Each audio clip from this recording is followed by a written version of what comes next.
So, I have a question to the entire panel as such. As nowadays there's a lot of mergers and acquisitions going on. So like I would like to understand like what does the HR have to play like in understanding the cultural fit or the culture of the organization that you're planning to take over? How do you like align it to our company, or what is the process of finding out whether it is the right organization for us to take over?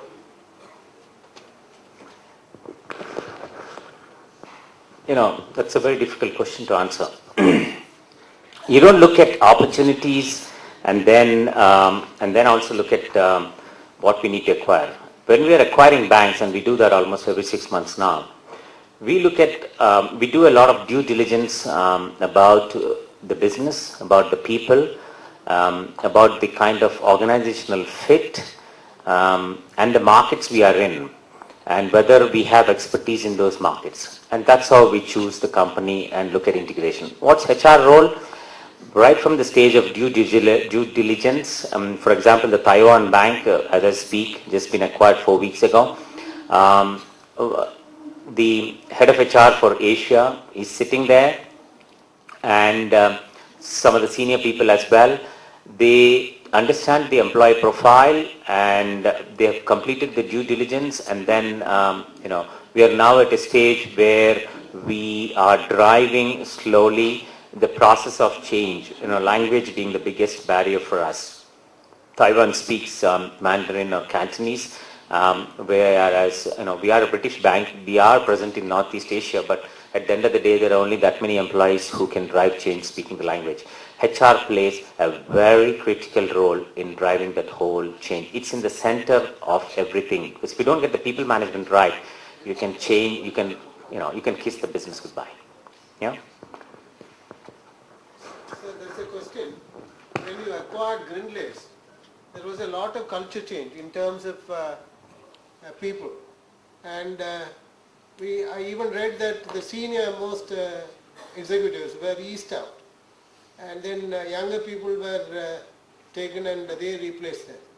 To what extent that kind of cultural change was adopted? There's a lot of judgment there, my dear sir. I don't think anything you said, well, some of it what you said is true, but a lot of what you said is more of perception. When we acquired Grindlays, I think one of the rules, the fundamental rules that we had was 45-55. It's a very famous one now for other companies to follow. Any unit, including HR, cannot have more than 55% of one particular bank as its employees. Let me give you an example. If there are 10 people, working in HR, not more than 5 or at best 6 people can be from Standard Chartered, and the rest will have to come from Grindlays. So we defined the ratio of how many from any one bank to come into that company. And then the others, we went through a very systematic process. In fact, it became a case study for us, and I was involved in writing the case study. It's now being used in IIM Ahmedabad, and they've asked us permission to use it in Harvard Business School. Because of the method with which we approached, and anything to do with senior management eased out or junior man, all of those are perceptions. And when you read the case study, you'll probably understand the extent of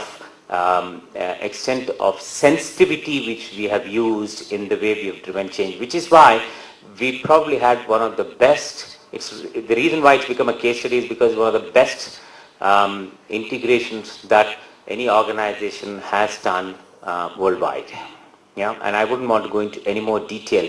I'll take that offline. Good afternoon, sir. This is a question to Mr. Ravindran. When foreign companies are entering into manufacturing field, we started changing our system. We started introducing our system like lean production and TPM, TQM. Similarly, when foreign banks are entering into India, our banks started changing their systems like issuing credit cards and ATM centers. Why are we not being proactive?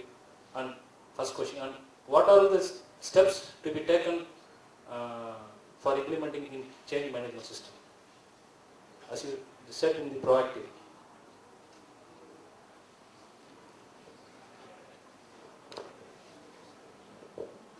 Yeah.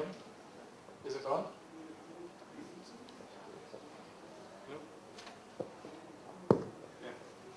I'm not sure I understand the question very correctly. If you're asking me, why is it that we are not proactive? Yes.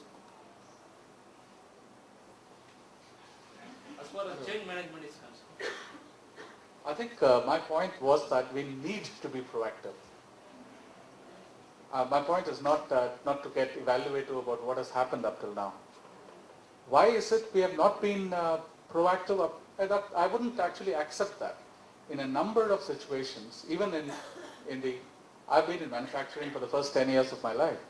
I do know that while best practices from across the shores were available, a lot of Indian companies actually used that as the starting point and built on it, and those experiences went out. So I actually wouldn't get into this thing of saying that Indian companies have only got everything knowledge from outside and we haven't taken it out. One. Secondly, if you're saying why is it that we have not been proactive, I think I'd go back to what I tried to explain in terms of the business scenario that I was explaining.